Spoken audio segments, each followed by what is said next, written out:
Hey there, in this video I'm going to tell you how to get fat adapted as quickly as possible on a ketogenic diet.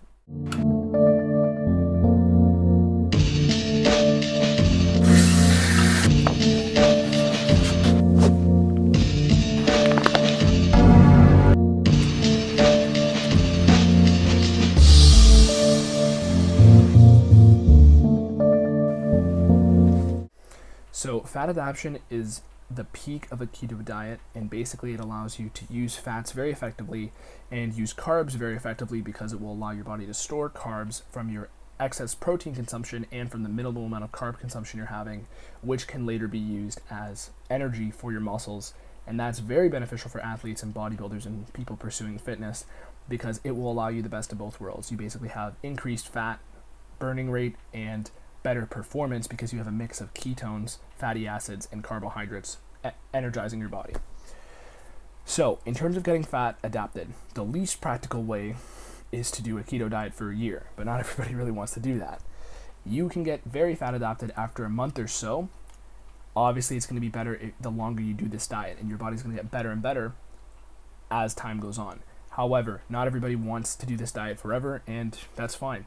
I personally do it for around 5 to 6 months out of the year and get my sensitivities reset after that time period.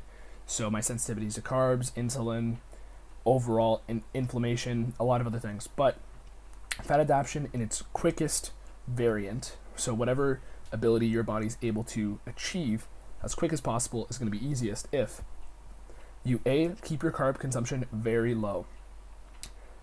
This is obviously a big thing. And a lot of people will tell you that you also need to keep your protein consumption low. That's not necessarily the case, but I'll explain why. So, carb consumption, keep it very low as possible, especially for somebody who likes to eat good amount of protein or you train a lot, because people will tell you oftentimes to avoid having high protein on keto diets or fat adapted diets because that will increase the creation of ketones. That's good, but that's not necessarily a requirement, and more ketones don't equal more fat loss. A better way to increase your ketones while having high amounts of protein is to cut back the carbs. Carbs are far more insulinogenic and have a much bigger influence on your blood glucose than proteins. At the end of the day, if you were to have a certain amount of carbohydrates every day and a certain amount of relatively moderate to high proteins, that will affect your ketosis more than anything. Primarily the carbs.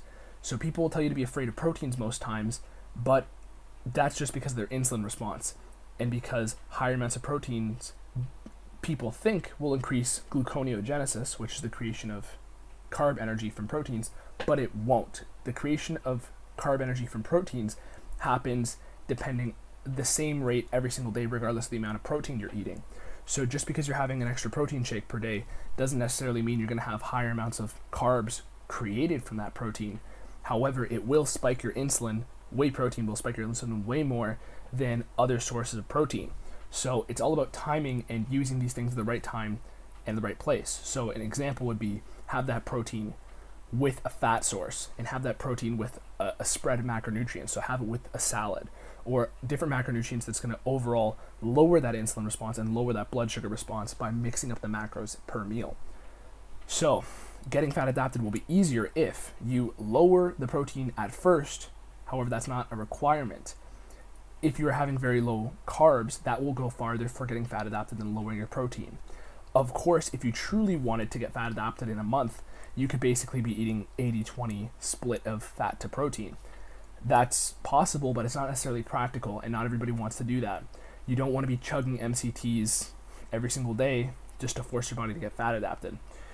You could, but you don't necessarily want to do that. Getting fat adapted is going to be easier if you have higher fat at first and lower protein at first, but it's all about getting your body used to using fats as energy. And that will be way easier if you cut out the carbs, because that's your other source of energy that your body could be using. So lower the carbs as much as possible. Don't be afraid to eat certain amounts of calories in order to satiate yourself. If you are going to go for extra calories, try to get them from extra fats in the beginning. However, once you're fat adapted, and even if you're not fat adapted, if you're just in a keto diet, you don't need to be afraid of proteins. Just time them well. Don't have whey protein shakes on their own. Have them with a meal. Don't be necessarily having your carb sources on their own. So if that's veggies, it's not going to have much of a blood glucose impact, but I always have my veggies to complement a meal, or my salad with a meal. So with some steak and eggs, or with a giant salad and some avocado, stuff like that.